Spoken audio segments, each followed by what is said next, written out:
Hi everyone and welcome to One Six Figure Focus and you're very well to Visions. Come on, it's amateur here. Let's start that again. Hi everyone and welcome to One Six Figure Focus, and this is episode number 20 of Visions, where every single episode I sit down with a different member of the collecting community and discuss the past, the present and the future of their collecting journey. This is a particularly special one. I've yet to do one of these episodes where I didn't enjoy the episode. Everyone's story is so. I just love hearing about how collectors get wrapped up in this sixth scale hobby, and everyone's story is different. This one I'm really looking forward to because there's some great content out there on the world of YouTube, some great 1/6 scale related content. But I have to say, this particular one, this particular platform, this particular channel, we'll get into the reasons why, is one of my favorite. So with that being said, I'm going to bring one host of the 6 scale scavengers in. Chris Leddy, how you doing? Thanks for being here. What's going on, man? Great to be here. Appreciate the invite and excited to see where the conversation goes. Definitely, me too. I'm just going to say the same thing that I said backstage, like for full disclosure. I'm a bit of a fanboy here. Clearly, shameless. I'm not even sorry. I'm not even sorry. I'm representing. We'll take it. Roy appreciates the plug there. And actually, Roy is. I get a lot of compliments over my clean display, and Roy was the first person I heard talking about rotating figures. So a lot of people will say to me, like, "Would you ever go modu case?" And I kind of say, like, I wouldn't rule it out, but I think I'd probably go rotating before I jump that. I like the 1 or 2 per shelf look, and Roy was the first person that I heard talking about rotating the figures. Such a simple idea, but absolutely works. Gives you a reason to repose and clean up those details and keep them looking fresh, Absolutely. Where do I start with this? I suppose I'm gonna address the chat really briefly anyway. Yeah. And then I just want to kind of touch on how I first came across the Facebook page and the YouTube channel 6 Scale Scavengers with yourself, TC and Brian. So who do we have? We have Insane One. This will be good. I have a good feeling about it too. No pressure, Chris. William Owens, a very, very staple member of the community, and I don't think he's missed a live stream yet, so I appreciate you, William Owens. Thank you. Chris is in here warming up the crowd. Good stuff. I expect nothing less. Right. Then Ben, the attention-seeking geek. This is my introduction to 6 scale scavengers, so looking forward to listening. Careful, if you watch this, you may want to binge. Their back. There's a couple episodes. Yeah, there's 1 or 2. Yeah. Eddie Rage. Morning, everyone. Insane One talking to everyone. So you said it right the first time. Addiction. Yeah, I thought that. Maybe just a slip of tongue there. Brian Fontaine, I know this guy. You've probably seen him once or twice, Brian. Looking forward to having you on the show as well. Pardon? I just saw him yesterday. Yeah. You live close to each other, do you? We're about an hour away from each other. Right, cool. Yep. Yeah, worth the trip. So, Oliver Pilgrim, very happy you're here. Oliver, another very, very a regular here in these live streams and a lot of streams. Shiny, howdy, how are you? Or as my wife would say, "Oh, it's you." Yeah, I know. I knocked on the door and she's like, "Oh, it's you." And I was like, "Hey, how's it going?" And she's like, "I thought it was going to be my dad and my son." That's funny. Yeah, it was fun. Renz Tolentino, very, very talented artist. I don't think any YouTuber in any live stream ever addresses Renz Tolentino in any other way. Renz Tolentino, the gifted and talented artist. This would be great. Man, the pressure on your shoulder, Chris. Like, I'm just putting it all onto you. I don't know. Maybe we should just end this now. And Brandon Salad, it's a big day. Definitely.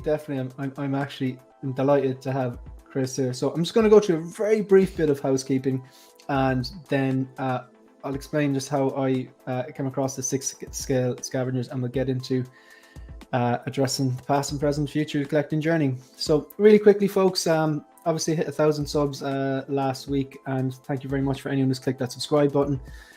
If over the course of this show, if you like what you hear, maybe consider clicking the subscribe button if you haven't done so already.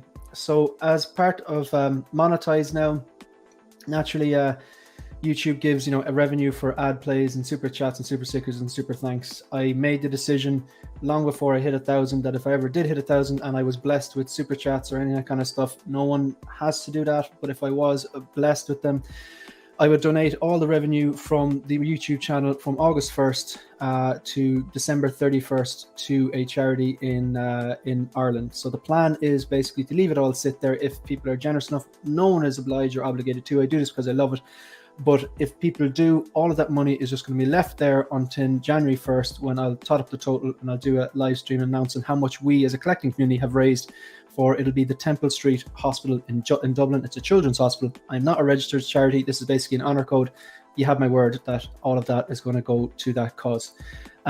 Just some of the heroes that have super chatted so far: Ben Thomas Show, Aaron Logan, Be Real, Dan Griffin, Clone Collector, Tremble Dust, Oliver Pilgrim, very generously, Dan Griffin, Jonathan King, Poba Fettuccini, I cannot say that without smiling and laughing, I love it. Funky Cold Santa, 6-scale Padawan, Keith from Ireland, Andres B, Brandon Salad, It's Popsic, Jonathan King, Chewy's Bandolier, Noni M, Figurassic Park, The Empire Strikes Again. After inevitably YouTube take their 40% cut or whatever it is, I'm new to this, bear with me, every single last cent raised from the channel from August 1st to the 31st of December this year is going to be donated in January to the Temple Street Hospital, Children's Hospital in Dublin. Thank you so much. You are not obligated, you don't have to, but that's where it's going. I'm forfeiting that. The watch time so far, 60% have subscribed, 40% haven't. Very much appreciated. And again, if you consider it and click that bell notifications and all that good stuff. Sorry, Chris, I will actually let you talk in a minute or two. It's all good, man. It's all good. So, I know the deal. Yeah, you know the deal. So just bring it back to the start. I got my first hot toys in 2009 and took a break because I realized I'm not going to collect any more of these until I have somewhere to display them, and then started re-engaging in about 2017, 2018. Like a lot of people during the pandemic, a lot of us were stuck at home, lockdown, bored, that kind of stuff. I think everyone has skin in the game and knows exactly what I'm talking about. I don't want to dwell on it too much, but there is a point. I was lucky enough not to lose anyone. Not everyone was that lucky. I was lucky enough not to lose my job. I do realize not everyone that lucky, and I'm very, very grateful. And that's part of the reason that I'm doing this charity run. And during 2020 and during the lockdown, the height of lockdown, a lot of things I liked to do, like I was supposed to be going away to New Zealand traveling with my girlfriend. We were going to go snowboarding. Couldn't do that. Couldn't go for a pint. Couldn't go to the cinema. Couldn't go to the gym. We weren't allowed to leave our house more than 5 kilometers. So a lot of those things my hobbies were taken away. I'm sure everyone in the chat can relate to this. However, collecting wasn't. And around that time, I stumbled upon a YouTube channel called The 6-Scale Scavengers with Chris here, obviously, Brian Fontaine and TC at the time. And I just really, really liked, not only were they talking so passionately about something that I was so passionate about, collecting, and giving valuable information and doing it in a very, very positive way. And even if there was criticism they had, it was constructive criticism. And I really liked the tone of the show, and particularly the tone of their Facebook group, because a lot of time, let's call a spade, Facebook groups in general can be toxic, and this one wasn't. And I really, really liked the community. It was the first live stream I stayed up late for because the time difference and stuff. And I had a beer and I got crisps, or you call them chips in America. Yeah, we call them crisps. Yeah. And I watched it, and it was very engaging. I felt sometimes if I asked a question, they'd put it up and they'd actually answer it. And we'll get back to that later on in the show. But I just want to say thank you, Chris. Thank you to Brian. Thank you to TC. Thank you to everyone in that collecting community in 6-Scale Scavengers, that during a time where a lot of people didn't have that connection, I felt I could buzz off people from all over the planet through this one platform. And I genuinely mean it from the bottom of my heart. That's why I bought 4 t-shirts. Yeah. Oh man, what kind words. Yeah, so much appreciation there. Yeah, I mean, it's just to touch upon that time, we got together as the admin team, and with 6-Scale Scavengers, and we decided to not take a break, to put out episodes every 2 weeks or whatever it was. And yeah, we just plugged away, and we tried to be that consistent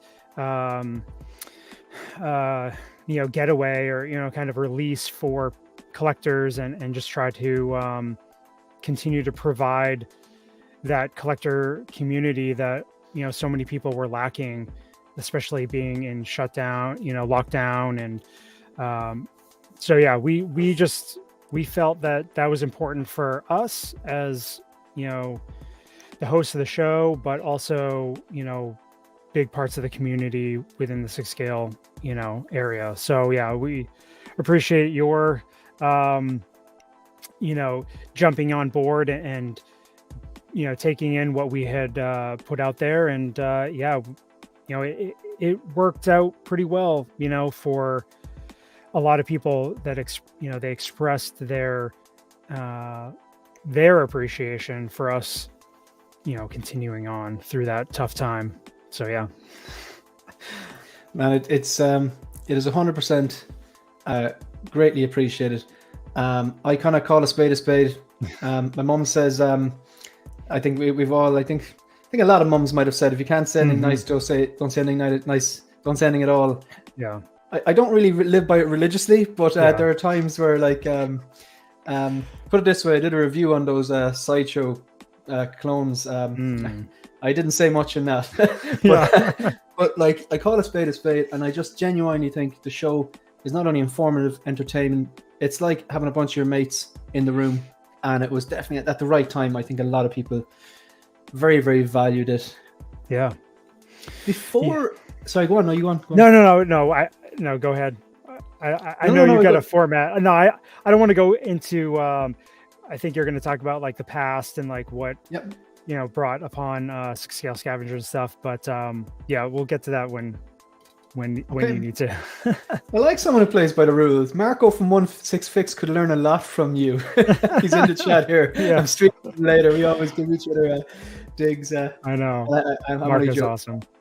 Yeah, Marco's a great guy. It's you're friends with someone in Ireland when you're making fun of them. That's how we show affection to our male friends. We make fun of them. Hey man, I'm like I think I'm like 75% Irish. So my family deep roots back to Ireland. So right, I hear you there. Good stuff. Well, we must get you over here for a pint of Guinness sometime. Oh, absolutely. Chris. Would love to. I'm organizing tours for some of these collectors. Open invite. Yeah, man. Anthony Wagstaff, never heard how many hot toys you have, my guys. Maybe you told us before, but for me and the people that haven't heard, how many you have? Could you tell us again, please? I'm on 14 now. Chris is going to get to that in due course, because we were talking backstage. It's very interesting, Anthony. You keep watching, and we'll definitely address that, where he is now and where he was. And I'm on around 1/4 scale and then about maybe 33, I think. I pass on a lot of things, but that's just how we do it. So before we talk about the past of Chris's collecting journey, Simon, thank you very much. Again, no one is... I don't expect any of this stuff, but I made the decision long before I hit 1,000 that if I was lucky enough to hit 1,000, I just wanted to do something to give back, because it's very easy for me to say thank you. I really appreciate it. I want to kind of show the community that we can do something together and hopefully make some money for some kids.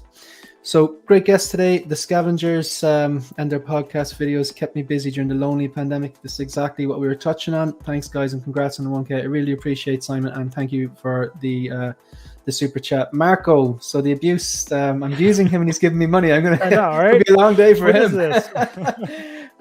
Marco, thank you very much. I really appreciate it. Everything Shane just described was my experience as well. The Scavengers and the community got me through many tough days during the pandemic. The pandemic, is that like a boutique pandemic, Marco? Yes. I wasn't letting you away with that. I'm only messing. Long live the Scavengers, and hey, Letty, you're a popular guy, Chris. You're a popular guy. Thank you very much. Thank you very much, Marco. Awesome, that is greatly appreciated. That is 100%. I really do appreciate that. So it's definitely that time. We're going to get started, because they're not here to listen to me. They're here to listen to you. So I want to start on and just discuss. I want you just outline the past. Like, I want to know everything. What was the first hot toy you got? Who did you buy it from? How did you react to seeing the detail? How did you react to seeing the price? Do you still have that one? Did you think at the time it was just going to be a one and done, or did you know you were on a slippery slope? were you collecting anything at the time? You just take in any direction you want, and we'll just listen. Over to you, Chris. So let's see, it was back in 2017. Brian Fontaine and I were part of the Brick City Blockade podcast network, and that's how we met. Was through a local appearance that he had with on a random toy run podcast, which is it's no longer functioning, but it's transitioned into several other podcasts. But I was listening to this podcast and I heard somebody say, "Hey, this is Brian Fontaine reporting from Manchester, New Hampshire in the United States." And I was like, wait a second, that's like an hour away from me. And so I reached out to him and he said, "Hey, I'm, just started up with this podcast network and we're doing a little show at this shop in downtown Exeter, New Hampshire." And that's the town that I grew up in. I had been to the shop before and I was like, "Hey, I know that place." He's like, "Stop by and say hi." And so one thing led to another. I kind of jived with everybody. The hosts of the podcast were actually in my nephew's class in high school, which was super random. Small world. I know, seriously. And so then I got asked to be a part of the podcast network, talking about toys and collecting and that area. And throughout 2017, we produced a lot of content. We were following the Rebels series. Got my Rebel shirt on. Love it. Representing. Yeah, absolutely. And we're doing all sorts of different things, generally in the Star Wars universe. And I would throw in my collecting segments here and there of all the releases. But I was talking about like a lot of all different areas of collecting. But the thing that kind of got me going with Hot Toys is one of the other guys in our group, Scott Inch. He's from Scotland. He had dabbled in Hot Toys and I kind of knew about it, but I wasn't like, I was a 3 3/4 inch guy. Like that was my area of collecting. So he had some Hot Toys. He got Brian to jump in. Brian had been doing SH Figure Arts, and he had started the Dork Layer podcast with Bill Janowski. Great name. Oh yeah, great name. I know, right? Great name. Yeah. So he was doing like a lot of the 1/12 scale stuff. Dabbled in Hot Toys. I got to see this. He got the Shore Trooper. This is his first Hot Toy. He's a huge Shore Trooper collector. So he got this thing. Then I saw it in person. I'm like, wow, that's like, I saw all these pictures of people's collections online. I wasn't like super impressed just because you don't see it in person. Saw that. I started looking into this stuff. I'm like, oh man, I have a big Star Wars collection. And I'm like, I think I'm just going to like dabble in Hot Toys, but only Marvel.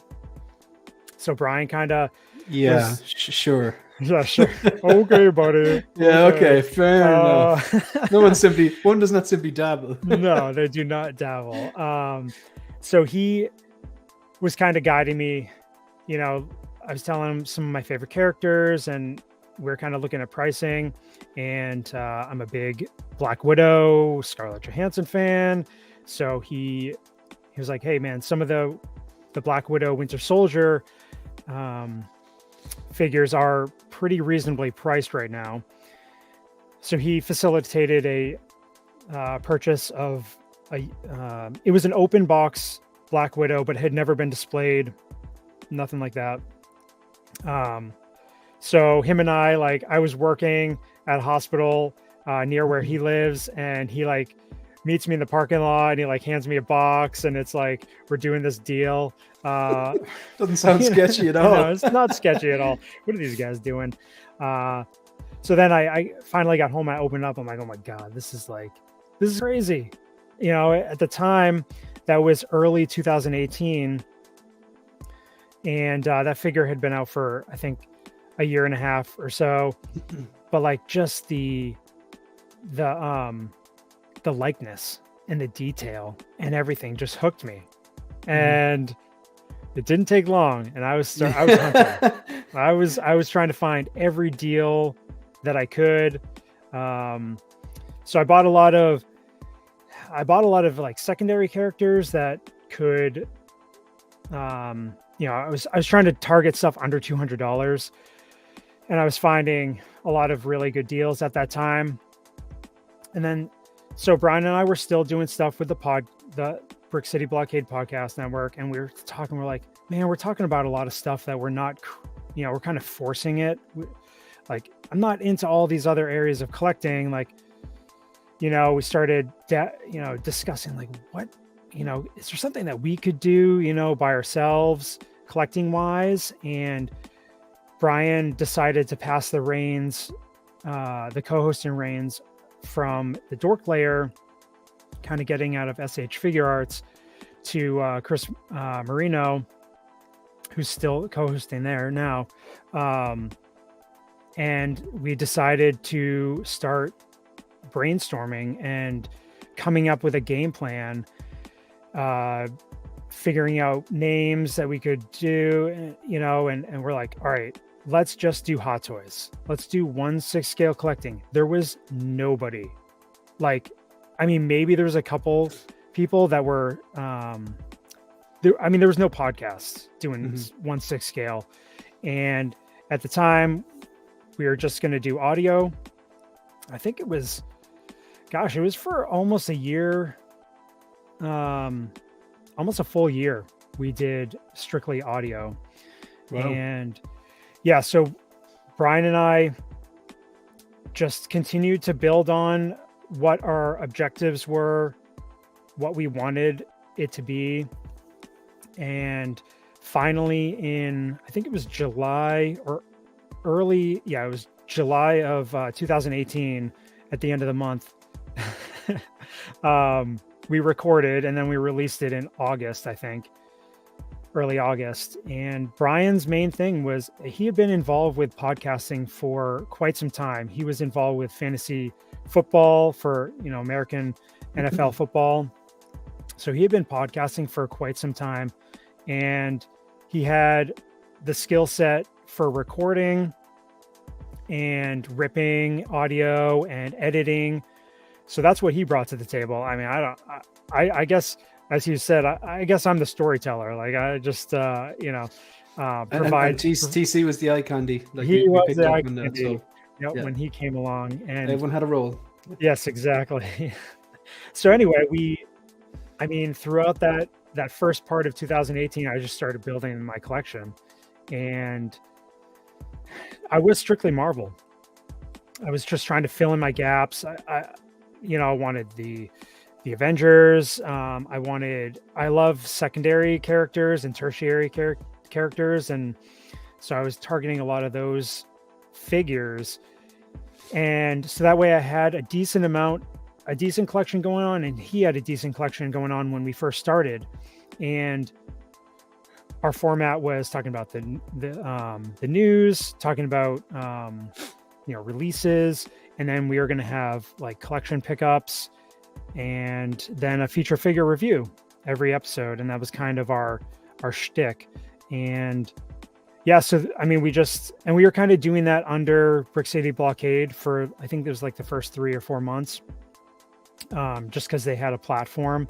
And then we decided to, when Brian had developed the website for 6 Scale Scavengers with the database, he had started the database for all the figures for Marvel and Star Wars.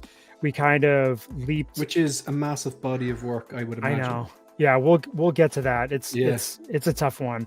If you're going to say spreadsheet now, Marco is going to get really excited. Oh yeah, He's a spreadsheet guy. I'll just say, my collection was kind of out of hand at one point, and Brian, like, you got to do a spreadsheet. You got to do a spreadsheet. I'm like, that's not my style. He literally, I gave him a list of all my figures and where I got them from. He literally made a spreadsheet for me. So I can nearly hear Marco typing the email Yes. to Brian saying, "Let's hang out."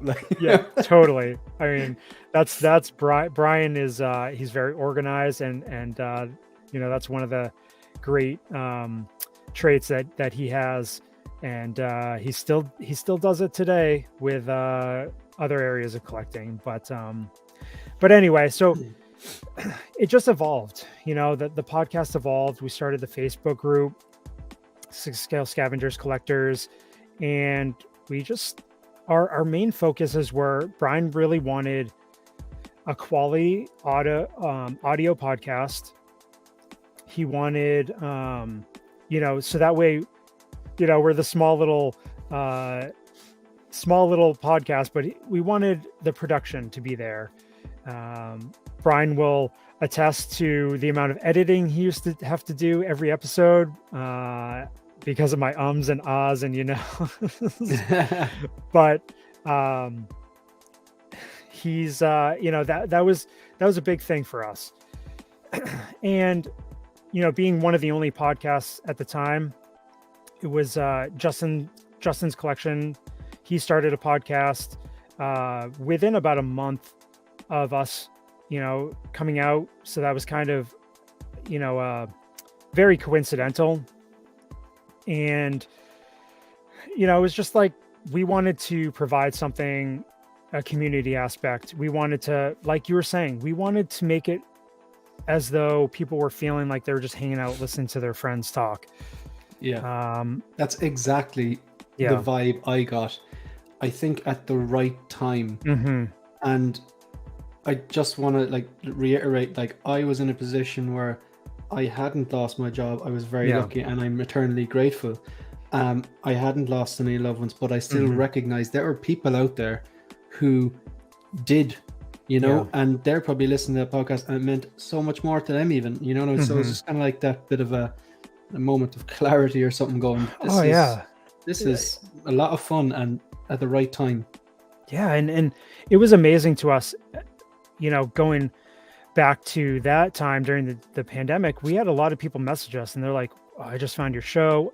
I'm binging from the beginning. I'm watching all your episodes from the beginning, and we're just like, wow, that's crazy. And, I think, it's a testament to what we set as our goals, and we wanted to stick to those goals. And, Brian was really good at keeping things in check, and, staying within our wheelhouse and not getting, because you can compare yourself to other content creators and kind of see what they're doing. And you're like, is that the direction we need to go in? To get more viewers, to get more subscribers and stuff. And ultimately, when we just kept on asking ourselves, is that really us? And we're like, no, that's not us. We are, we're doing this grassroots style. We're letting this progress naturally. We're doing our thing.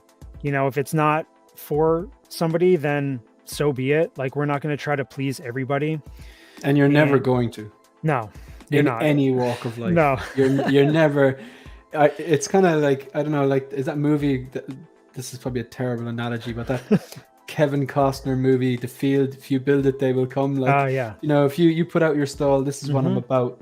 I'm like that as well. Take it or leave it. And if you leave it, that is perfectly fine. It's not meant for you, but because you're just kind of doing what was probably natural to you, I imagine, and people gravitated towards that. Yeah, and we knew that we could see that the 6 scale area of collecting was starting to gain some steam. We could you could just see there being more people talking about it. You could see the Facebook groups start growing. You could see some of the other YouTube channels continue to grow. And I think we started at the perfect time. We started in 2018. Hot Toys was in a different, it was, I just think with everything, pop culture wise, being more accepted, collectors, maybe collectors in like, their late 20s to early 40s, like having more disposable income. Yeah, exactly. And time. Yeah. And having grown up with, these franchises, and we all evolve as collectors, I think everything kind of, the timing was right. And you can see now, some of the big 6 scale content creators. I mean, it's massive. It's insane, the amount of the following that some of these people have, and they've made it more of a business and that sort of thing, and that's totally fine. And a lot of people love that content. I subscribe to most of that stuff too. And but like for us, I mean, maybe we could have. I mean, we had early on, we had companies like asking us to be their to have sponsorships, to have agreements, and we're like, no, we're all set. Like we didn't want to, and as like sponsor, like somebody asked, we thought that was awesome, but ultimately we didn't want to have any constraints and be obligated. There's like there's people that have Patreons that create more content and stuff. And we were being realistic with what we could do as content creators that we all had full-time jobs, families. It's a lot to produce content, and I gotta hats off to everybody that can like just pump out content and be like full-time YouTubers, and it's not easy. And no one understands. I don't think people who don't actually create videos themselves kind of understand the amount of time that does go into it. Like I can only speak from personal opinion that it doesn't seem like work because I enjoy it. Yeah, but it does take time. And time is the only real currency that we have. I know. You know what I mean? So it's like I get exactly where you're coming from there. Sorry, go on. No, and because like at that time we're not getting paid for it. We had the website that Brian created, started bringing in some affiliate money from eBay links and that sort of thing. So that was kind of what was keeping us afloat and kind of got us going. But flash forward, it was midway through 2019. We had started having guests on, and then we had TC on as a guest, because TC had been one of our first members of the Facebook group, and he was really active, and he was watching every video, and he was commenting on everything, and he was messaging us. And so we asked him to be on. And then basically Brian and I, we talked, and we were like, he needs to be a third. He needs to be our third co-host. Like, everything jived really well. We all get along. We all have similar beliefs, and we're just like, we just gelled really well together. So we asked TC to be our third co-host. And around that same time, we had decided to do the live stream. And I think we were like one of the first, in the 6 scale community to use StreamYard. We were using, I think, Google, I forget, it was some Google Play or Google Hangouts or something. Yeah, Google Hangouts. We were using that for a couple episodes, but then, Brian had decided, we had done some digging and started using StreamYard, but it was when we started doing the live streams that really changed everything for the show, because we could then interact with the live chat. Yeah, we weren't Brian wasn't having to do 3 to 4 hours of editing on the audio. because I'm not a very direct speaker. It takes me a little while to think of things, but at that point we just like everything clicked. We just felt like it just jumped to another level community wise, and at that point we just continually progressed as a podcast network, or a podcast channel, and I don't know. The rest is history. Exactly, and a good history at that. We'll get to it. And when you say so your first ever hot toy was the Black Widow from was it from the Winter Soldier? Yeah. Is that the one with the rooted hair? Yes. Right. Yeah. It's a red rooted hair one, isn't it? And it's like shoulder. Yeah, I get you. I'm with you now. And who did you get that from? You bought that from someone. That was the box in the in the parking lot, right? Yeah. So you bought that from someone, and it had the box. Did it? Yeah. It was. It didn't have the shipper box. Brian, I think, had gotten it from. It might have been from overseas, because it had Asian characters on the box and everything. The shipment box, but not the actual hot toy shipper box. So I got that through him. But then, like I said, afterwards, I was just, it was an obsession. It was an addiction. Like it's I love no when joke. You call it like it is. It was a total obsession. And we can all relate. Yeah. And I have like obsessive compulsive, like that's kind of how you don't have to explain that to us. We get it. It's like, well, if I'm gonna have this one, I gotta have that one. And if and it's crazy. Hot Toys has seriously, that they've got a hook, man. They've got a hook, and it is we'll get to it eventually, but it is not easy to pull that hook, out of your cheek. It's like, exactly. Not completely, anyway. No, not completely. That comes as a perfect opportunity to ask you a few questions. So, just in case you're joining us, this is episode number 20 of Visions. We're sitting down with Chris Leddy from the 6 Scale Scavengers, and we're discussing the past, the present, and the future of his collecting journey. And we have a few questions for him. So first of all, this is a section of your show that Brian usually says for some reason people enjoy, but we all enjoy it. So first focus question I have for you, you already know what's coming, is have you picked anything up or sold anything off recently in the last few weeks, or anything that anything in or out, basically? So I finally, probably 3 weeks ago, I finally received the Clone Wars Ahsoka. Who did you order that from? I ordered it from Underground Figures. Ray, he's part of the Facebook group. Yeah, he's based out of Rhode Island, which is a couple states. It's 2 states south of where Brian and I live, in New Hampshire, in New England. And so the thing with Underground Figures is he has really good prices, and his shipment it's super cheap for only 2 states away.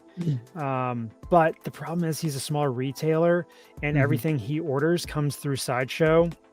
So they were the hold up there, I would imagine. Yeah, and for whatever reason, Sideshow really likes holding on to inventory that's supposed to go to small retailers, because a lot of the other members of the community, they're like, I ordered mine from Time Walker Toys or Time Walker, and I still haven't received mine. I ordered mine from, some other places, and they're like, waiting. So unfortunately, I was like, Ahsoka's my favorite Star Wars character by far, and like I have a big Ahsoka collection, and I'm like one of the last people that got the figure. Because that's exactly what I was thinking, because I noticed, like, obviously when Ahsoka was announced, you did the kind of impromptu show, which wasn't really scheduled. I think you did a Shore Trooper one for Brian as well. Like you were like a kid in a candy shop, you were delighted, and a lot of collectors all over the world were the same. But yeah, I couldn't believe you got it, and I was like, "What? Didn't that come dude, out like a year ago or something?" it Or, was like it was- I think it came out in March. Like I Yeah, think yeah. it was released in Hong Kong in March, and I didn't get it till middle of July. Like, yeah, that's like, crazy. that is- And that's one of the tough things, because it was announced in August of 2020. So it was almost a full 2 years before because it was a dopo, like your shirt says, day one pre-order, baby. I got questions on that as well. Don't you worry. Awesome. We'll get to it. And then, almost a full 2 years from when I pre-ordered it to getting it in hand. And man, that is tough on a collector. I mean, I could go on a tangent, but a lot of things can happen in 2 years. We went through an entire, pandemic and like all that stuff. But anyway, amazing figure. Oh yeah. That new plastic smell. So good. Yeah. But she's just a awesome figure. I mean, I'm biased, but she's, probably going to be my figure of the year. All the concerns about her arms and this, I don't think about that far ahead. I'm not that type of collector. That's why you bought 4 of them. Yes, exactly. They're all stashed behind me. So then I haven't sold anything. Surprisingly, I have been helping out a fellow scavenger, and he's part of the Collecting Weekly crew, Brenton Palmer. I've been helping him purge some of his collection. I do that as a side hustle. I do consignment selling, and I'm always buying and selling stuff to help fund collecting. But I've been in the process. Gosh, it's been over 2 years since I started this, but I'm doing a Kit Bash Harley Quinn. With using all Hot Toys parts. Actually, so what character did you just say there? Harley Quinn. I knew it was going to come up. So you're going to have to put a pin in that for a second. All right. I have a question here for you, Yes. and this is called, I've labeled this triple threat, and I actually have to thank my girlfriend for this question. You'll probably see why. Yeah. So I will get back to what you're saying there, but number one, what is the best Harley in the market? What's the best one that's been released so far? The first one. Is that the one with the open mouth and the baseball bat? Marco picked that up. Beautiful looking figure. Yeah. Which one has appeared on screen so far, hasn't been announced? If you could pick one version of Harley that had appeared on screen that hasn't been announced, what would that be?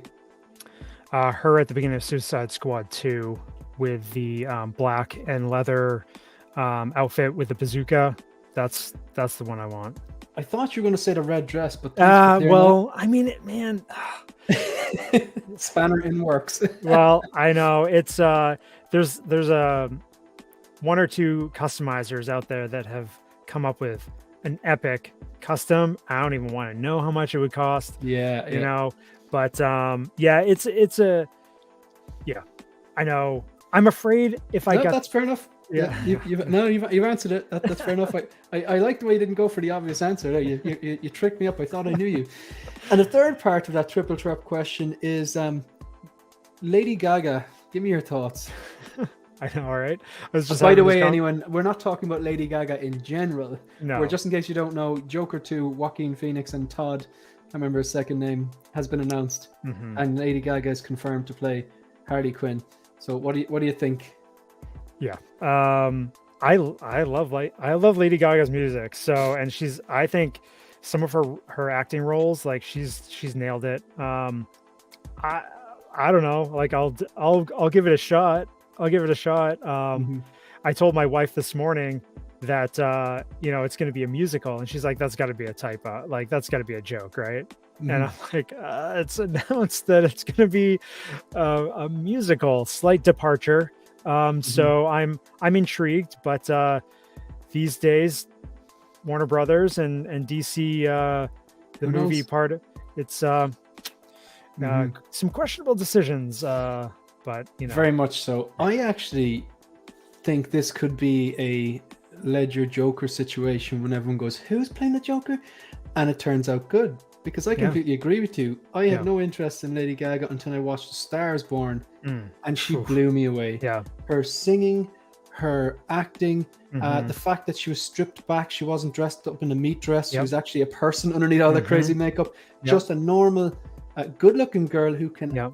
sing amazingly, act amazing. I think she's got the acting chops. Oh, And I yeah. watched Gucci, and I wasn't Yeah. a fan, but I was a fan of her in it. She Okay. plays the psychopath Yeah. really well, which would probably lend itself naturally to Right? playing Harley Quinn. Yeah, you know? maybe So that role might have sparked the it could have, I wouldn't mess with her.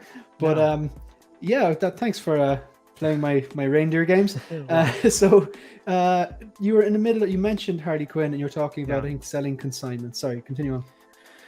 No, I just, we know that this collecting thing can be like expensive because these figures aren't cheap. And ever since I was a kid, I've always been buying and selling stuff. And so that's a major part of my collecting journey. My dad was an antique dealer. Excuse me. Cool. And that was his side hustle. He had booths set up at all these antique shops around where we live, and we would go to flea markets on Saturdays. We'd go to yard sales or boot sales, and he would be picking up antiques, whatever it may be, and I would be looking for toys, mainly Star Wars figures. This is, we're talking, this is late 80s, early 90s, if I'm dating myself, and into the mid 90s. And I would just, any opportunity I saw to buy something cheap and then to either upgrade my collection or trade it into the comic book, collectible shops to get the better version of it with the weapons and stuff like that. I was doing that. And I realized at an early age that, all right, I can buy like this whole box of toys, at a yard sale for $3. And then I can take the ones out that I like, and then I can trade in the rest of the box for something that's like $25, $30, $40, $50. And then that's how I can build my collection. And so I mean, it's just like ingrained in me, and I've continued to do it with anything over the past 30 25 30 years, but now I've made it more of a business where now I have access to several collections. These people they're not actively on eBay and stuff like that, and I help sell the collections. I literally yesterday just picked up a ton of graded comics that I'm going to help sell. So wow. I mean, like, easily over 100 graded comics. Wow. So that's some yeah.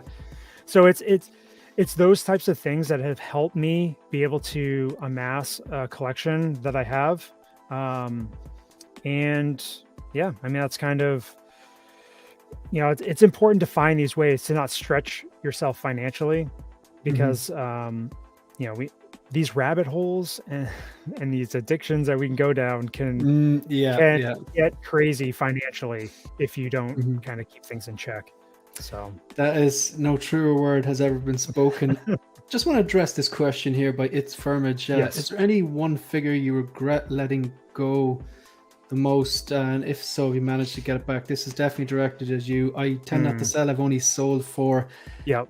And even the ones I've sold I was anticipating better versions that were reissued 2.0. And so far it's worked out. So I think this is definitely for you.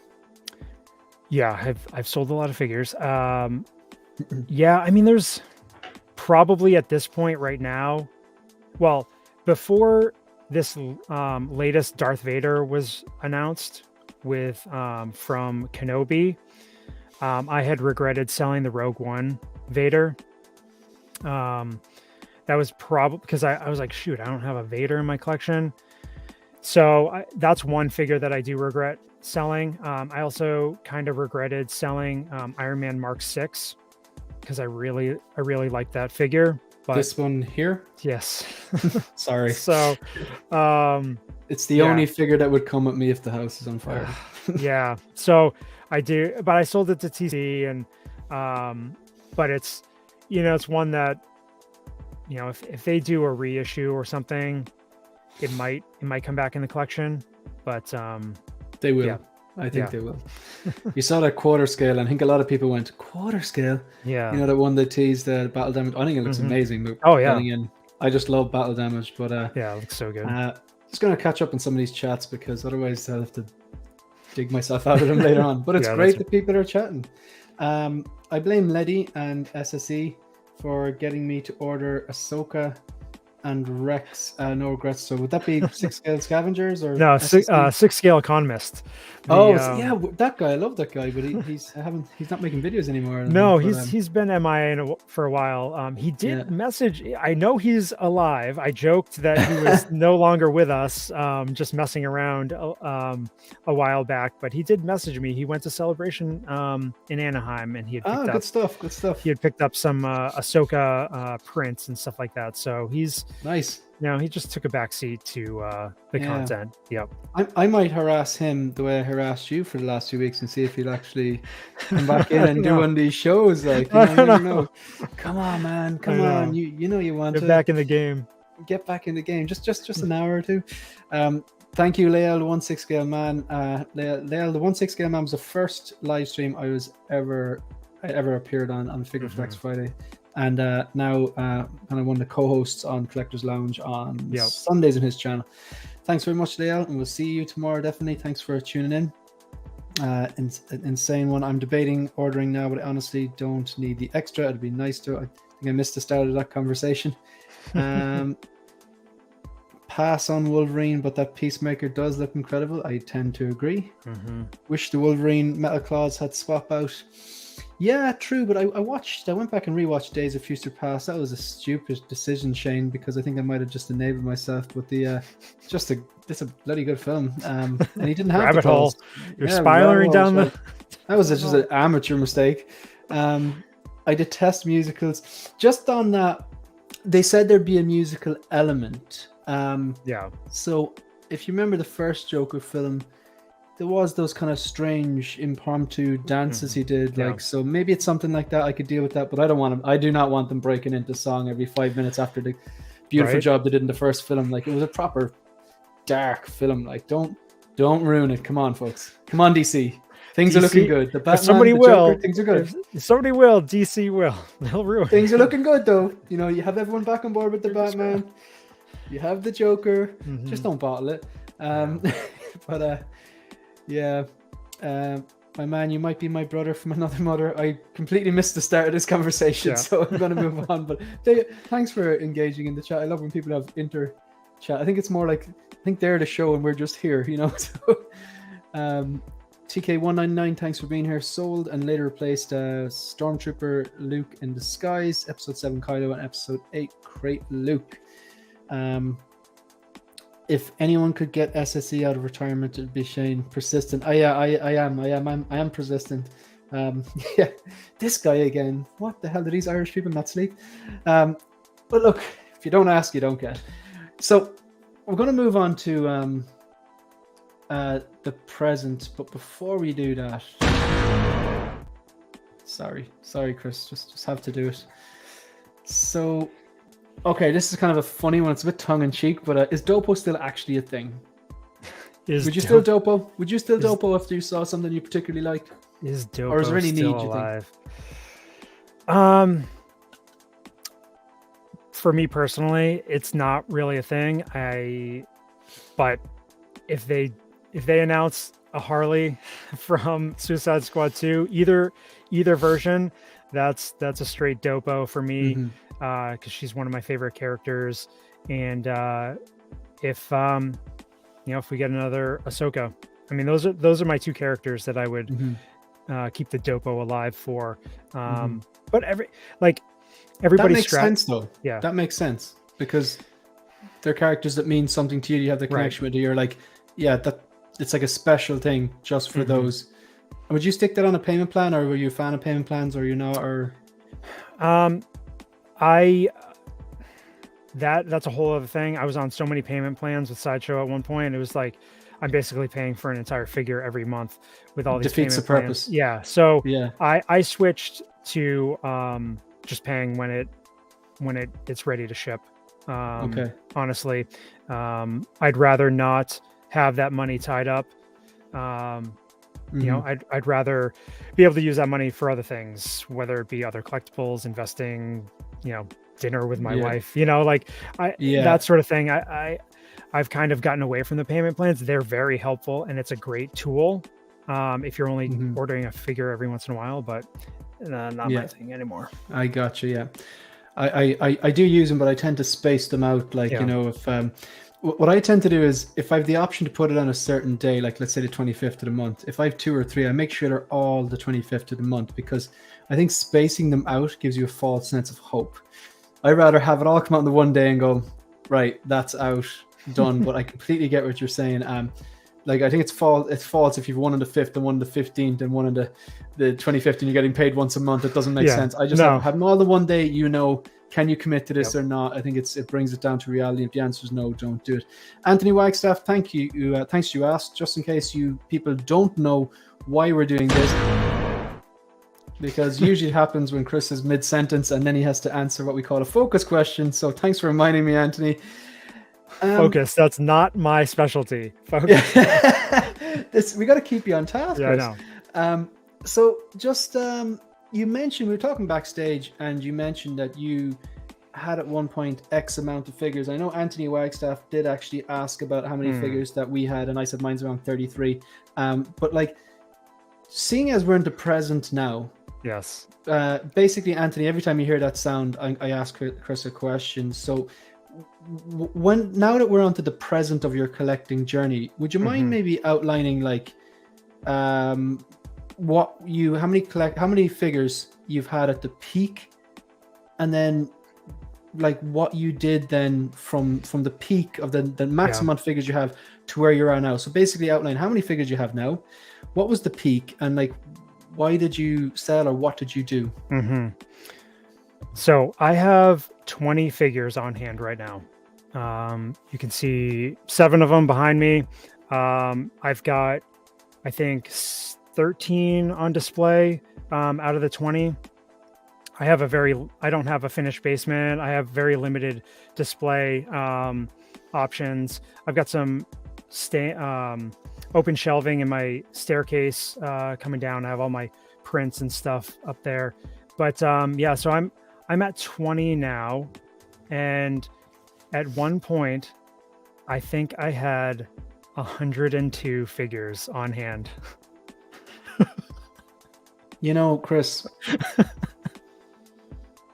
I don't have anxiety, but that cuts me deep, man. A random thought popped into my head last week, that you know the way you can upload little video clips to StreamYard? You know the dramatic hamster? Dun, dun, dun. I've been meaning to upload that for situations like you had 102 and now you have in hand 20, so you sold 80%. You sold 82 figures. Talk us through. I want to know everything. I wanted to know, like, did you just wake up one morning and go, what the I really want to know. I think this would be very beneficial for me and for all the collectors in the chat and people that will catch this on the rewind, hopefully. So honestly, being the co-host of a 6 scale focus collecting podcast YouTube channel kind of blinded me to the reality of, I basically felt like I needed these figures because of the reviews we're doing and because we're talking about it all the time. I justified so many purchases, and so it's just one thing after the other. I had so many figures on pre-order, so that was when those would get released, they would get mixed in. I was going back in the catalog and buying a lot of figures. I was trying to complete runs, or in my head, I was like, all right, once I get an area to display, I'm going to have these 3 figures together, these 5, these 2, this one's going to have its own one. So I had all these justifications of why I was going that route. And it really ballooned when I decided to dabble in Star Wars, when I strictly had told myself just Marvel. And a lot of us know when we're coming into any area of collecting, you want to look back and see what came before it. And that's a slippery slope, because that's when things get really expensive, because you're like, oh my God, I like that one. I like that one. I like that one. I like that one. So I just kept on buying all this stuff. And granted, at the time I was selling off a lot of my 3 3/4 inch Star Wars collection, a lot of my Marvel Legends 1/12 scale stuff. So a lot of that was funding these purchases. And so I was using the collection for the collection. Reality set in, and I started using like my actual income for it. And so basically, in 2019, we started building the house that I live in now, which is next door to our old house. We still have it as a rental property. And when it was getting close to time to move in, Brian came over, and we're hauling all my Hot Toys boxes from one house to the other one. Sorry, I don't mean to cut you off, but Yeah. when you mentioned, so you're moving house, yeah? Yeah.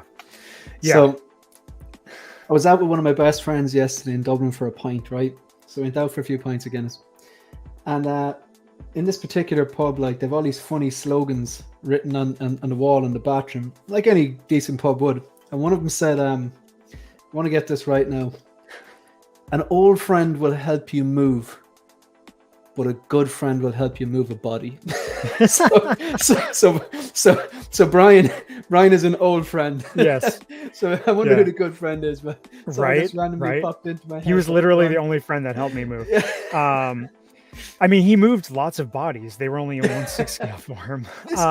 This is true. He did both. He's old and he's good. You know, he's an old friend and a good friend. Right. And so, like, he was like, "Man, you got a lot of figures," and I'm like, "Oh man, I had sold off a few here and there, but it just got to the point where, when he made that spreadsheet for me, and the reality set in that I had like that many figures on hand, and then I probably had at least another 20 to 25 on pre-order.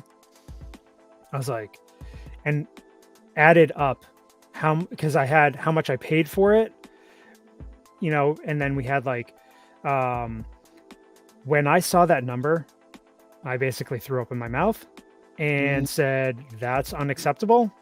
Yeah. And I can't believe I allocated that much funds towards this area of collecting. And I started sifting through. I started going, all right, I think I can get rid of these 5. And then I would sell those. Some time would pass. I'd be like, all right, I think I can get rid of these 5. Time would pass, and so on and so forth. And basically discussing with Brian and TC and some of the other admin members, not Roy and Sean, because they like their figures, and every time I would say I'm going to sell something, they're like, do you need to sell it? Come on. Like, just messing around. Yeah. But so basically it started in probably beginning of 2021. Yeah, was when I had about 90 at that point. And so yeah, over the last year and a half, I sold off basically 80% of the figures, and a lot of them, I was lucky to get retail. I was lucky to get my money back for them. Some, yes, some I made some money on, but a lot of them I had to take a financial hit on them just to move them, just because of the way Hot Toys kind of shifted their strategies with like the Marvel lines, with like Endgame, Infinity War, just like pumping out so many figures. A lot of them, you're lucky to get 70% of what retail is. But for me, I realized that, it was money it was water under the bridge. Like, it was money, it was sunk costs. like just take the money, reinvest it in other things, pay off those credit cards, which, that's a whole other story. Yeah, exactly. You So said some pretty dangerous things there. You yeah, mentioned you were traveling backwards. You were actually working backwards. That's expensive. that's You were expensive. completing. Did you mention completing lines or completing? I was trying to. Yeah, that's it's bad a news, dangerous, man. slippery slope. Yeah, but It's bad continue. news. No, and I just, I realized like that's not healthy, and I need to be realistic with what I want with my 6 scale area of collecting. Like, what do I really want with this? Why do I have so many figures? Does everyone really like connect with me as a fan, a collector? Did I just buy it because like I thought it was cool in the moment? And like these are all the questions I asked myself going through my list. And like, so now I have a much more focused plan as far as my 6 scale collecting goes. And I think I feel better. It was a huge weight lifted off my shoulders, having all those pre-orders, having all that, all those funds tied up in figures that aren't even being displayed. So I think some of these types of things are things that Brian and TC and I talked about on 6 scale Scavengers, like the reality of being a collector. And I think that's partly why like we clicked, because there was not a lot of the shows, at least at that time, were talking about this type of thing. They're just like pumping, hyping all the new figures and that sort of thing. And it was like, oh, I'm going to get all this. I'm going to get 12 of this figure, I'm going to make this huge display. Yeah, it's so funny. Like, it's funny how you say that, because I do reckon, like, I'm not trying to toot my own horn here or anything, but like on Collector's Lounge every Sunday, Leia will turn to me and go, I'm going to ask Focus. Yeah. I already know he's not getting it, but I'm going to ask him anyway. Yeah. Just my whole thing is like, like I know I'm a big fan of Jeddah. Yeah. And Jeddah says, collect what you like. I unfortunately have to go a step further and say, like, I pass on a lot of stuff I like to collect the things I love, because if I collected everything I like, I'd have no money, no space, no house. You know what I mean? Yeah. So, and like, obviously, like, I get where he's come from. Collect what you like. You don't let anyone else determine what you like. I totally get that. Exactly. And I try not to be swayed by, what the next best thing is, what everybody's talking about. Don't believe the hype. Yeah. Don't believe the hype. And so, I mean, basically, Ryan's chipping in there, buddy. Is that Ryan Smith? Yes. Yeah. Do you mind if I just go through some of these chats? Yeah, because sorry, man. I find no, you're okay. I find I just get like overwhelmed and I want to go through some. So shiny, thanks for being here and thanks for commenting. Black Widow is my first figure, and Harley is one of his favorite characters. We are the same. Good stuff. Anthony Wagstaff, what's the next figure people are looking for? Mine is the Joker 89 and Deadshot. I would love to see the Batman 89 and the Joker 89 reissued. Fingers crossed for the Joker. The Batman looks inevitable. There's just everyone saying hello here and stuff. Holy cow, I'm not sure what's that. Probably the amount of figures. Yeah, that's exactly what it is. God, I'm very far behind. 102, most impressive. I reckon Christmas I'll have about 30 or 40 figures. My dad has over 100. My God, Chris is your dad? No, different person. So he still has over 100. Wow, that is impressive as well. That's a lot to keep track of. Absolutely significant number to get rid of. When I sell one, my heart aches. I think poor Chris went into cardiac arrest, so getting rid of 80 of them. So easy to get swept up by the hype. Yes, it's true. Too much heat releasing, hard to maintain self-control, and they're getting better and better. I know. I know they have the odd Kenobi, but I mean, we keep comparing. We look at I compare everything by default now to the Boba Roba head sculpt or the look at that Tobey Maguire. Like, so they're getting better and better. That if they give us like something which is like a 7 out of 10 compared to that, we're kind of like, what's this? You know what I mean? And it's harder because you do get swept up because it looks great. Scary if we don't practice self-control. Exactly. Same applies for ending in life. That is true.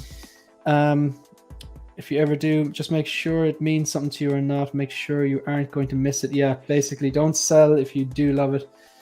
Not sure what, maybe that's the body comment. I got to remember that one. That's probably the good friend thing. That's the. I think I'll be about 10K when my pre-orders come in. Is that the money you've spent on pre-orders? That hurts my wallet, and it's not even mine. Sounds like a horror movie. Yeah. Correcting Weekly. Brilliant. I would give Letty one. No, don't say it. Oh, right. No, I'm not going to say that. Yeah. I was so close there. I was like, I kind of like stopped it, and I was like, no, I got so far. I wonder who that. Actually, if that is Zach or John or Dean, I sent you a message on Instagram. I'd love to have you on the show. Maybe you're just ignoring it, but Chris will tell you there's no point. He'll come back. He'll keep going. he'll badger you. He'll honey badger you. Oh, yeah, it absolutely will. You know, I took a hit in the Marvel stuff too. Yeah. Marvel's kind of getting cheaper now at the moment, so now he's got a nice, concise, curated collection, and that's something we're going to be asking about him just after I get down as far as the chat. Before I buy a figure, keep it on the list and look at it at all the reviews, and then come back a couple of times. That's good practice. Yeah, that's good practice if you particularly like it. I do that a lot. What's your Grail Priest now? Oh, I don't like saying the G word, but it's, for me, it's the Mark 6. Like, I'm very boring. I've said it a million times. The DX11 Joker, yeah. Oh, the in-art one could look good though. Andrew says, Letty. Mine is the first release of the Batman versus Superman Batfleck. A lot of people love that. The last question I will ask you, we'll get to it, but a lot of people answered that for it. Ryan Smith from the UK, big Batman collector, very active member in the 6-Scale Scavengers chat. Thank you so much. Just in case you don't already know, I'm forfeiting all my super chats, super stickers, super thanks, ad revenue, basically all the revenue for the channel after YouTube takes its cut. From now until December 31st, I'm going to put it all together, and I'm going to give it to the Temple Street Children's Hospital in Dublin in January, and it'd be just great if we all come together and just it's for a good cause. So thank you very much for that, Ryan. Greatly appreciated. On these streams, it's extremely hard not to be swayed. Yeah, everyone's talking so passionately about the things they love. I love Focus and I love Chris Letty, two of the best in the game. Miss you, Chris. Thank you very much for that, and thanks for coming on, Chris. And yeah, we need to. Everyone's waiting for the new, I know, the new 6-Scale Scavengers episode. This is off topic, but by any chance, are you a fan of the band Tool? I mean, I know their music. I wouldn't say I'm a huge fan, but yeah, you don't even have to be to get what I'm going to say. They release an album and then disappear for 10 years. You're like the Tool of the 6-Scale community. Yes. I can't believe I said that out loud. Someone's going to clip and gift that. It's not how I meant it. Awesome. Anyone seeing these statement hot toys just put out about? Oh yeah, we saw that. Yeah, I'm gonna move swiftly onwards. Yes. They're always in. There's controversy. If you mention the Devil's Workshop, controversy is not far behind. Don't buy from Toys Wonderland. They're pretending to be an official retailer. Toys Wonderland, we're a reseller now. I'm gonna ignore that as well, Shiny. You know how I feel about this. I don't endorse, but I don't also trash. I've had good experiences. I've had bad experience. You should watch my video about Toys Wonderland if you want to see my opinions on it. Shane, you need a sound effect for the super chats. I'm leaning towards that clip of Vader choking the guy to death, to be honest. I had it before, but that's awesome. I must have removed it. I need to get it back. I definitely need to trim the collection. I have over 100 right now. Season collector right there. Andrew, thank you so much. Really do appreciate that. You do not have to do that, but you know where the money's going to go. I don't want to bore people anymore about it, but that's massively generous. I really do appreciate that, and it is for a good cause. And I'm really looking forward to January, where we'll total it up and then donate it to that good cause. Huge Tool fan, good stuff, and thanks for your messages. Insane one on how to clean corroded coils from batteries. I do appreciate that, and I'll let you know how I get on. Love Tool and good stuff. My people love it. All right, cool. Again, thank you very much to Andrew Gibos for his very, very generous donation. So you were at 100, and now you're at 20 because you sold 82. Okay, you're at 102. So I'm really interested because it's something that I know in the future I will have to, like, I've got my troopers down in the sitting room, and she's very patient at the moment, Chris. Yeah. But who knows what might happen in the next few years. Right. And I, as much as I love troopers, I think if I had to downsize and go iconic character or have one version of any character, because I think sustainability is very important in this hobby. And for me, I already have a plan B and C. Now, whether they work out or not, it's a different story. Yeah. But I have realized that the troopers, unfortunately, bar maybe the straight up and down OT trilogy trooper, that I would backtrack and sell everything apart from them. Plus, that was a gift from herself as well, so I'm going to keep that. And then go for the best version of each iconic character. And streamline like that. If that happens, we don't know what the future holds. Right. But I think it's good to have a plan B and C. But what I want to know is the 20 that you have left. Throw out a few names. Let us know what you have. You don't have to name them all, but just what made you keep them ones? Like, how are you curating? What makes the cut?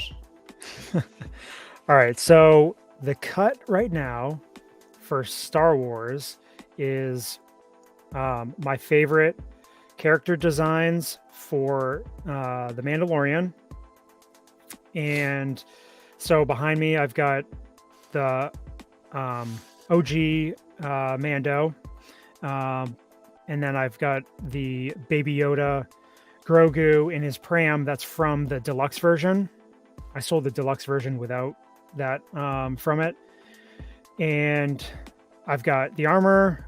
I love the aesthetics of that character. And I think like her character is like, I just love what she's all about, this extremism within the Mandalorian culture. And then I've got the Boba 2-pack because I love that whole journey for him. And you don't even have to finish that sentence. That 2-pack is insane. It's anyone who says that that's not a good 2-pack. Yeah. Oh my God. No. So sorry, nice. man. So good. Yeah. And then Star Wars wise, continuing that, obviously I got Ahsoka from Clone Wars. Then I've got Captain Rex. Captain Rex is awesome. I absolutely love the Clone Wars series. It's got my favorite piece of Star Wars from in all of Star Wars. Is actually my two favorite pieces of Star Wars are actually an animation. And I grew up with OT and all that stuff. So I've got Captain Rex. I've got Attack of the Clones Yoda because I can fit him in there. I had to have Yoda. And then I've just got the 501st Deluxe with the Ahsoka paint scheme helmet. So, and then my favorite OT movie is Return of the Jedi. That's like the one that really stuck out for me as a kid. And some of my favorite parts are in Endor. So I've got Luke and Leia from Endor, and then Wicket, and then I've got the R2 Deluxe as well. So that's all I have for Star Wars really right now. Like you were saying about the troopers, I had this whole row down here, all troopers.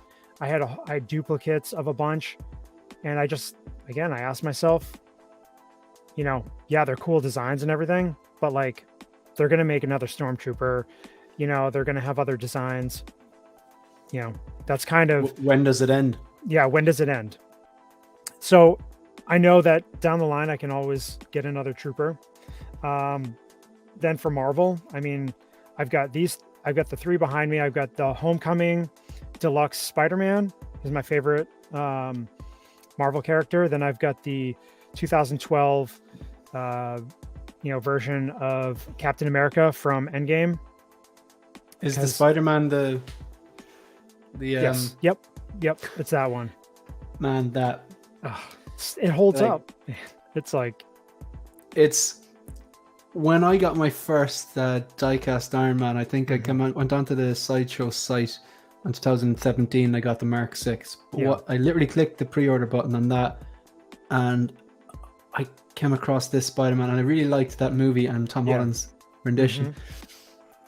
But seeing like the layering, the hoodie, and then the headphones on, as if he's walking to school. And like, I'm a high school chemistry teacher, so he had the science book, and the nerd in me went, come on. You gotta have it. Waitlist.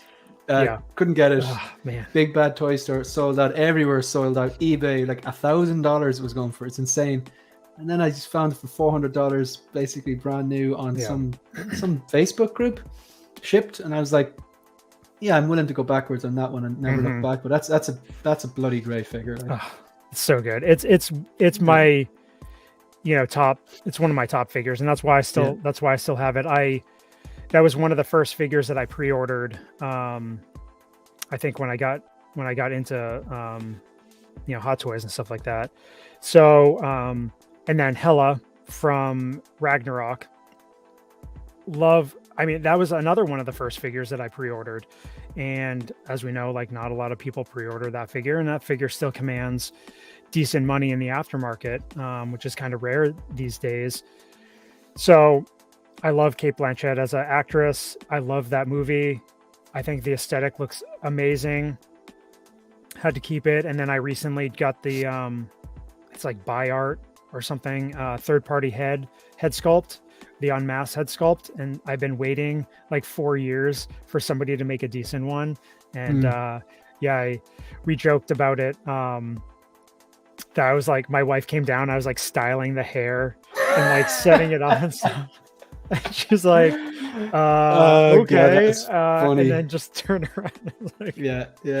But so like my Marvel collection is pretty tight.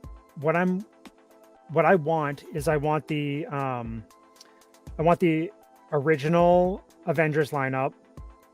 So eventually I really like the aesthetic of the Hawkeye from that series. So whenever in like 3 years, 4 years, whenever Hot Toys releases that one, if I'm still collecting, I'd like to get that one. I'm waiting for the Black Widow in the black suit from her movie to come out. It seems to be the definitive one. What do you think, seeing as you're the Black Widow fan? Yeah, I mean, that's the one that I really like. When that one was announced, that's when I decided that I could let go the Winter Soldier one.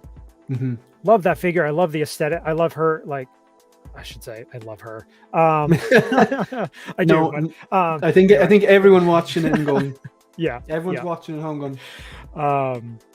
So, but anyway, so that's going to be my Black Widow. I really wish they would. I hope they put out a Ravager Thor from Love and Thunder. I really like that aesthetic for Thor. So I do have a plan, but I kind of want like my best version. I want the Doctor Strange from his movie. I sold the Infinity War one once that one was announced. So yeah, I kind of want the original Avengers, then Spider-Man and Doctor Strange, that to be like my core Marvel. And then I would like to get a Loki. I had the Ragnarok one. I sold it. I really like the 2012 or the Avengers version one. I also like the one from his show, but it's not like it's a different look for him. Yeah. So if you've won Loki, it's the Avengers the head sculpt one is phenomenal. But maybe we haven't seen Endgame Loki, which is bizarre. So it'd be great if they've kind of upgraded that head sculpt, and then that would be the definitive one to get. Right. And like, I'm not opposed to buying a different head sculpt. Excuse me, like, and swapping it out. I dabble in that kind of adding accessories. Mainly, I try to source original Hot Toys accessories for other figures. So I won't really know like exactly what I want until I actually have a display area, like you have, or whatever, until it's fully visualized and materialized. Who knows what direction I'll go in, but and then as far as DC goes, Harley is my character, and so I've got every one of the releases for Harley except for the Arkham Knight series, because I'm not into the video games. I don't really care for that aesthetic too much. I mean, the figure looks great, but it's not my Harley. And so I've got those ones, and then I bought a like a hyena from I forget what company it is, a 6-scale hyena, to pair that with the one from Birds of Prey. And then I've got a Kit Bash Harley that, again, using all Hot Toys parts, and so I'm curious where that one's going to go. I mean, that it's going to, like, I'd like it to be this suit. I'm kind of going off. I bought some the first third-party pieces of clothing related, you know, that suit design. I'm going to try to put something together, maybe have some scavengers help me with some painting. There's one guy that does custom, like, rooting hair. That might be the figure that I, you know, pony up and get a custom rooted head sculpt done. So yeah, we'll see. I mean, that's kind of where I'm at, like, very tight, only Harley for DC. You know, Star Wars just staying in a few lanes, but not going like to the secondary, tertiary characters, you know, aside from the armor. But yeah, and then you're not army building clones or troopers or. Nah, I mean, it looks cool. Like, I love when people set them up right in a whole, like, battle display and stuff, and like people got figures like laying, you know, the other figures stepping on them, or like, you know, I love all that stuff. It's just you know, from a reality financial standpoint, I just, you know, there's other things that I collect other than 6-scale. So if I was just a 6-scale collector, it'd be a different story, but I'm into other things. So, like, you know, you only got so much finance. You got to kind of delegate, like, so. No, that makes sense. I think it was like from a 102 to 20, that is some feat, and it's nice that you kind of curtailed and curated, and you got it down now because you love, I presume, all those 20 pieces that you have. I do have one outlier figure. I've got Marty from Back to the Future. So that's one of my favorite movie franchises, and I do have the DeLorean on pre-order. So that's a beautiful piece. So I will get a dock when that releases, but I'm not going to pre-order them now. So that's kind of like an offshoot tangent. Cool. Just going to address some of these chats. Collecting Weekly. I think I actually I sent the message, I think, to Chris as well. I just the older I get, the more I hate typing. So like, I presume, you know, I looked at my analytics on YouTube and I see that there's a small percentage of people who listen to this with subtitles. Maybe that's my Irish accent, but I just like sending voice messages. But I think what happened was I must have had the AirPods on or something, the signal didn't go through. I will reach out to you again, Zach, John, Dean. I'm not sure who I'm talking to here, but you know, I'd love to get the 3V on for an episode each. It'd be great. I'll definitely hit you up. Thank you for that. I've seen that statement as well. I'm not going to address it now because I want to keep this with Chris at the moment. But I wouldn't worry about it too much. The Devil's Workshop are never too far from controversy. They work in mysterious ways. Pre-order from there. I have a few pre-orders from there as well. I'm just not worried. Like, always good to have a plan B and C. Good question. Thank you very much. Appreciate that, Eddie. I see you're very concerned, Anthony. I wouldn't worry about it, man. I wouldn't worry about it. So sorry I'm late. Hello, everyone. Thanks for being here. Save on. How are you? Long time scavenger. I've seen him pop up in a few different streams. Thanks very much for being here. Definitely appreciate it. Judy, I love the variant jacket that comes with Loki. Yeah, it's a fact. The tailoring is fantastic, and the head sculpt is just super. I hope they make the endgame Loki like that. He's even got a Bruce for Birds of Prey. Is Bruce the hyena? Yeah, God, that makes sense. I haven't seen Birds of Prey. The Warrior of the Future has been listed on site. I woke up this morning and I was like, what is that? It gave me Colonial Marines vibes. For a split second, I thought, no, they're not actually going back into Aliens. But no, looks very good. Yeah. Don't have a clue what it is, but I'm glad they're doing something a bit different. What do you think about them? I mean, I think they look really cool. I think Eric in our group, or Hidalgo, I can't remember, they posted like what it's from, a movie in Hong Kong. It looks really cool. I mean, you know, Hot Toys, all the accessories, the layering, the tailoring. I mean, it's going to be they're going to be some really cool figures. I could see people maybe using them for other things as background troopers and whatnot, but really cool, good work. But not my thing. But Hot Toys, they have to have some variety outside of the top three. Yeah, well, if they want to do a Joaquin Phoenix Joker, or they want to reissue a Terminator figure, I'm all on board. For Colonial Marines, give us a Ellen Ripley with a power loader. Oh man, absolutely. Some of they need, definitely get back to that area. We know that there's a lot of collectors that are they would love to see some more figures fill out their display. Definitely, especially for those like classic 80s and 90s science fiction. Throw us out an Elliot on a bike and an ET. That would be something. Why not? You know what I mean? But I think the 80s. Yeah. You think like one of these other companies? I mean, there's a lot more figures like that now. But you think like some of these other companies would try to get these licenses and put out some stuff. Maybe a company would specialize in 80s stuff. I know people claim, InArt might do it, but I honestly think InArt are just going to keep doing the popular characters for the foreseeable future until they establish themselves or whatever like that more. And so never a dull moment, Chris. So this is an interesting question. Obviously, I think it's interesting anyway. Yeah. So as a content creator yourself, and like obviously you've done the YouTube thing, what advice would you give to other 1/6 scale YouTubers? Or basically what I'm asking is, like, when you sit down, you're like, you're just like after work and you have a bit of time to stuff, you sit down on YouTube and you're flicking through, and the algorithm throws up some new 1/6 scale collecting related YouTube. What would make you click the subscribe button? Like, what qualities in a YouTuber collecting related that would draw you in and go, I'm gonna click the subscribe button? What would make you come back and rewatch or pay attention to the development of that channel? I mean, one of the biggest things is the production quality. Does it look professional? Does it have an eye appeal? Like, am I gonna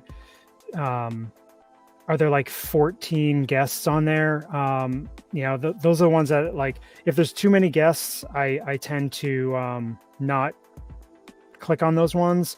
I know that's a format for a lot of shows, but for me, I don't know. Like, it's I will give like these channels a chance, and if their discussions are more so more in depth than just describing the figures that have just been released, and if they want to buy them, if the main host is really knows their stuff,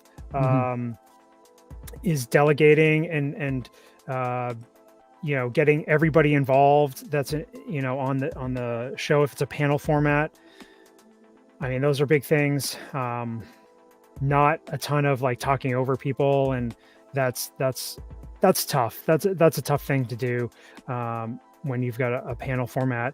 As far as like a review type of show, or like a posing type of show, which Jesse from 6 Scale Scavengers, like, he's started doing for our channel to try to like revitalize our channel. Just the production quality, like, are they is the video quality good, the audio, everything? Like, is what you're talking about relevant to what's going on within the community, that sort of thing? I don't know. I wouldn't say I'm usually I get what you're coming from. I would agree that the production quality for me, if I see a pixelated video and I can't make out the audio, if it sounds really tinny, I'm just gonna pass on it. Like, you know what I mean? And especially if someone's like, if there's a video that's like 20 minutes that really could have been done in 5, it's probably not a good use of my time either, to be honest. Like, so it's like, I would agree, production value is very, very important. Like, so there's another, actually, sorry, there's some, sorry, Chris, sorry, we're going to get on to the future now. I have to ask you, this is actually a quick one. Do you have any on pre-order at the moment? I do. What's still the have. number one thing? The number one thing you're looking for. The number one thing, if you could have any of your pre-orders arrive today, anyone, what would you pick? I mean, it's the easy one. It's Mando Ahsoka. Yeah. So that's. But I have that one on pre-order myself as well. You know, that's the quick answer. A close second is Bo-Katan. Yeah, I'm really I love the aesthetic of that character. I love that character. Really curious to see if Hot Toys was able to dial in that head sculpt a little bit. Yeah, so it does need a tweak. I'm worried. I'm worried with that one, but I do have that one with Sideshow. That's my last pre-order with Sideshow, and it's all. I had so many rewards and everything I barely had to pay anything for it. So I'm not surprised if you had 102 figures at some stage, like, you know. I know. Yeah. Yep. Okay, so we're moving on to the tricky one. This is the one I find most interesting because in terms of sustainability, I'm big into sustainability. I'm not necessarily talking about the environment, but as in, if there's something I like to do, I'd like to think I could carry it onto when I get older and older. Whether it's, you know, a type of exercise or a hobby or like collecting or something I do, it's nice to have a plan to enjoy it into the future because I don't want to tap out, you know, of the hobby, like, you know, early and just like cold turkey. Like, so I'm gonna just a few warm-up questions that I ask everyone. Do you see yourself collecting in 5 years' time? And like, it doesn't necessarily have to be 6 scale. In 5 years' time, will you still be collecting? That's a resounding absolutely. Yeah. And what about 10 years' time? Yep. What about, will you be collecting something or in some capacity until you draw your last breath? That's very, very dark, but you know I'm getting it for the rest of your life. I would say yes. Yeah. Okay. Yeah. Right, cool. Yeah. We've got a hardcore one, folks.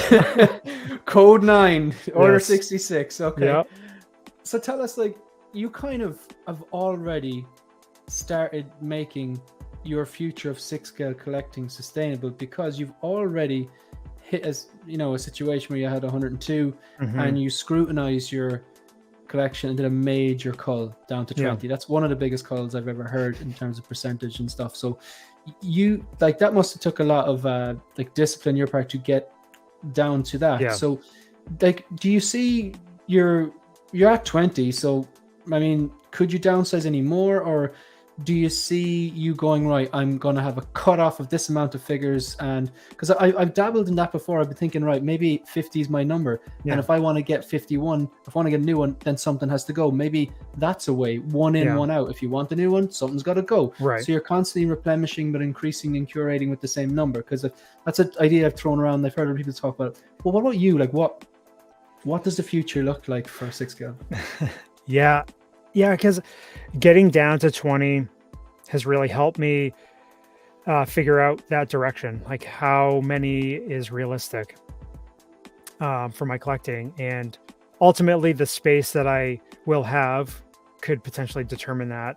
And I would hope that in 5 years, you know, I'm in an even better position financially. Hopefully, you know, real life stuff doesn't, you know, happen and we can continue to grow with our careers and stuff like that. But like now, I mean, there's a couple figures that I could still probably get rid of, you know, to get it down even further. I don't really want to. And I've kept my my pre-orders somewhat in check. I canceled a ton of pre-orders. Like when I did this whole like cold turkey, like this is it, I picked out the ones that I really wanted and canceled every other one. So I think I maybe have, I don't know, maybe 8 figures on pre-order and plus the DeLorean. So I'm like, it might be a little bit less than that. It might be like 6 to 8, somewhere around there. But yeah, as far as the display cases, they're just plastic shelving from Home Depot.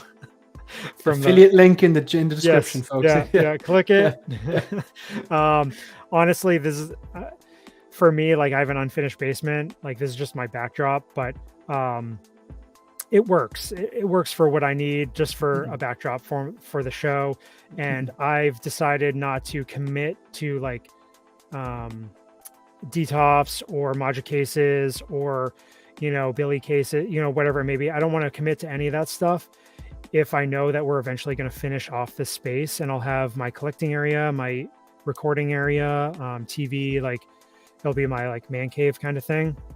I don't really want to waste any money on like temporary stuff, because I know I can use the shelving in other parts of the house for storage and stuff. So yeah, it's kind of nothing special.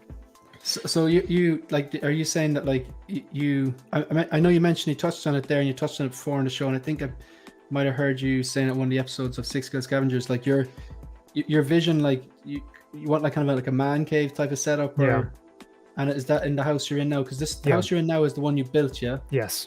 Yeah. All right. And where would the man cave go? Is it in the room you're in now, or a different? Sorry. Yeah, all it's in the basement. I think it's like, barring the utilities and stuff like that, it's about 800 square feet. So probably about six to 700 of it would be hangout area. Like it would also be a family space. Like if we get a bigger TV, like we come down here and watch movies, have a surround sound and that sort of thing. Brian, with Six Scale Scavengers, like he just finished off his basement, and we went over there for his 40th birthday, and he's got it all set up like really nice. Like it's in Brian Fontaine's. Yeah, Brian Fontaine's. Right. Yeah, so he's got this insane TV with sound system. It's like got me kind of motivated, and I mean, yes, I sell stuff to like pay for my collecting, but like I also sell stuff, and I pared down the collection because I knew that if I had 100 figures, like I'm not going to be able to I'm not going to be able to finish off the basement if I have 100 Hot Toys. Like just think of that. I averaged, 80 figures, averaged $200 a piece. You do the math. I mean, like 16,000. Yeah. So I mean, 1,600. Was it 80 figures and 200 piece? Yeah. So yes, 16,000. Oh. So, but anyway, yeah. So I don't know. It's nice when you see something like that you can work towards, because you described like Brian's like kind of area that he had, like even like it does make a difference. Like if you have like we like I bought my first house in September.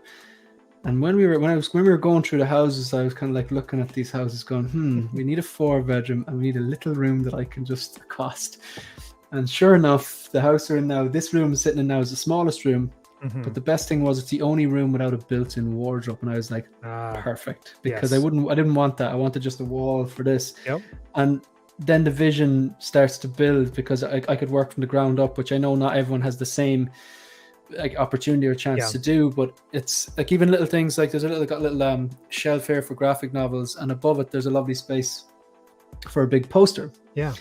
And for my 30th birthday, again dating myself 8 years ago, according to the radiocarbon dating, my friend got me a promotional poster for The Dark Knight. And it's really nice double-sided glossy thing. It's like one of those promotional ones they use, like, and I'm pretty sure he thinks I don't have that, but I kept it, and I kept it rolled. And today, literally today, I went to the framers, handed it over, and getting it properly framed. And I'm waiting for that to come before I do another collection tour, because collection tour Mark II is coming. I want to really just showcase the place, because it's looking good. It's looking good. That's awesome, man. Awesome. Happy days. But it's good when you see something, whether it's on a Facebook group or like a collection tour, or your friend Brian or whatever, and you see something like that, and you get ideas, and it's like inspiration, and it's like that's something to work towards. Just gonna quickly address some of these. I like that motto, Anthony. If I can't display, I don't pay. Yeah, good stuff. Insane One agrees. I rotate. I put my oldest figures away and display the newer. Takes years though. Reposing, boxing, unboxing. I'm thinking I can squeeze 5 max into a D12. Lol. But would you be happy, Anthony? Would you be happy? Come on, Anthony. It's works simple. looks good, and it's white. I'm not sure, is that in reference to the display case, or probably display case he asked you about, I believe. Chuli, I stick to what Shane is doing, 1 per square. I have a low number of figures, so they're easier to display, and I don't like clutter. I hate clutter, clearly. And more than 1 feels cluttered to me. I get away with 2 sometimes, but depends on the combination, if you're using stands or not, but each to their own. I have a small flat, and I have the corner of a living room to display. Look, we need to take the space when we get it. We need to take the space. It's how you maximize it. Check out floating shelves. They're handy. Yeah, love floating shelves. Floating shelves. They just look so cool with the no like latch or whatever. 1 figure per shelf does them justice, in my opinion. They're expensive works of art. Yeah, true. I do see them as art pieces. They deserve to be displayed as much. Yeah. Honestly, I think max 3. Yeah, I probably think so. Like, it depends. Like, I think maybe you can balance it out. Squeeze like a smaller figure in there, like a R2 rocket unit, or rocket or Yoda. I find getting rid of the stands makes a difference, but if you're living on a fault line like Mario El Profesoro, he used the stands, but he's got a beautiful, clean module case setup, but he lives in a fault line, so he kind of has that, so I'm frightened when I do the math. Ignorance is bliss. Don't do the math. I hate to think what I'm going to do when I run out of space and the figures coming in. Yeah, we need a plan B and C. Start thinking now, so it's not, so we can sustain into the future. I'm insane, so are you. If you don't like and subscribe, if you haven't already, thank you very much. You're like Loco Lou promoting and telling everyone to like and subscribe. Singer songwriter, I try not to think about the mat when adding up my figures. I just think about the joy. Exactly. One thing about that, I see people saying like, oh, I bought a figure for 400 and I sold it a year later or 2 years later for 300. I took a loss. I don't see it as a loss. I see the $100 is the price you pay for the dopamine hit that you get for that 1 or 2 years where it was on the shelf. You know what I mean? You did get value out of it, just not monetary. I got 4 details, 4 levels. So I think 40 is a good number for you. Whatever works for you, buddy. So sorry, I just have to plug in this, so there's going to lose. Way too close there, and you jumped out of the screen. Just to plug in the power. So you kind of outlined that you will be collecting basically in some capacity forever. You kind of outlined, what kind of, you mentioned that you liked what Brian did and you want kind of like a man cave. So we're pretty much going to wrap this. After I ask you the last question, then leave you free. Sorry, I'm conscious of your time. So one of the episodes you did with TC and Brian a long time ago, probably 2 years ago, I stayed up for it and I messaged in. I said, what are your 3 figures? If your house is on fire, what 3 figures would come with you? I call it, what are your 3 fire figures? And I don't mean fire the way the youth are saying it. I mean, just like if your house was literally on fire, touch wood, it will never happen. Which 3 are coming with you? Yeah. Going to be the Homecoming Spider-Man Deluxe figure. And Ahsoka? It's going to be the Clone Wars Ahsoka, and it's going to be the first Suicide Squad Harley. Good stuff. So covering my bases franchise-wise there. So. One representative for Marvel, one DC, and one Star Wars as well.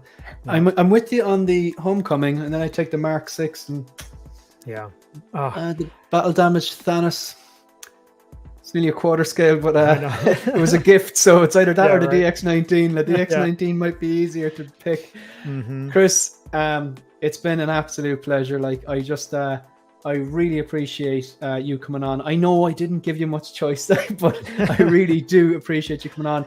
Meant every word I said about yourself, TC, Brian, everyone over there at the 6 Scale Scavengers Facebook page. If you haven't joined already, do so. If you haven't, maybe if you're in the chat and you haven't actually subscribed to 6 Scale Scavengers, please do so. Is there anything else you want to plug, or is anything coming up, or anything you want to talk about? Yeah, I mean, definitely. I know 6 Scale Scavengers, the episodes are few and far between these days. It is not, we're not retired. We have Jesse has a posing series that he's working on, trying to get going. We've kind of shifted formats a little bit, just what we're interested in at the moment. We kind of get a little panel going. So hopefully we'll have another episode soon.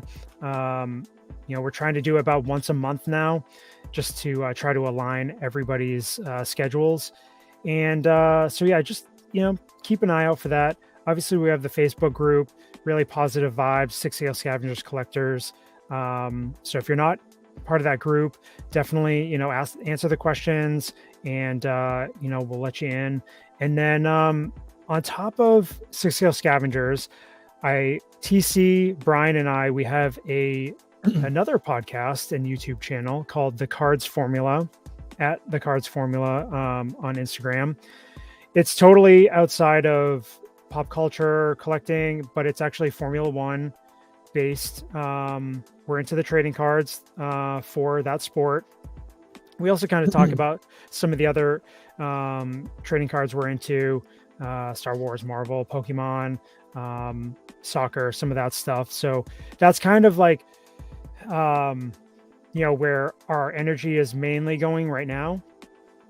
But we're having a blast. We just had an episode the other night, and so we've got that going on. Plus, I'm also co-host for another podcast called The Collecting Track, and that is for fantatracks.com, and it's all Star Wars stuff. And my co-host is Richard Hutchinson, and we put out our first episode recently, and we're doing an episode about every 6 weeks. And I think our next episode is going to focus on Grand Moff Tarkin and all the different collectibles and stuff like that he's got. And there'll be some Hot Toys talk, because we have a Grand Moff Tarkin Hot Toys. But yeah, and then all right, it's really good one. And then just my social media, my personal ones at Vintage Viewport on Instagram, but then I have at Ladies Collectibles as well. And then check out at 6 Scale Scavengers. I try to keep up with some of the latest releases, not just Hot Toys, some of the other companies as well. But yeah, I know lots of plugs, but again, Shane, I seriously appreciate all the kind words, you asking me on. I love your show, and I'm so glad you've reached 1,000 subscribers, and that we kind of helped get you through a tough time and all that. Yeah, no, absolutely. It's I'm sure there's plenty of people out there that just would definitely resonate with that time when there was very little to do, and people leaned into collecting, and there was a nice platform where we could lean into it. So yeah. I really do appreciate that. So if you haven't done so already, follow at 6 Scale Scavengers on Instagram and on YouTube, and then it's Letty's Collectibles on Instagram. Is that correct? Yep. And is it Vintage Newport as well? Yeah, Vintage Viewport. Viewport, is it? Yeah. Yep. And the Cards Formula as well. That's is that YouTube as well? Is it? Yep. Yeah, we have a YouTube channel, website, and all the good stuff. Excellent.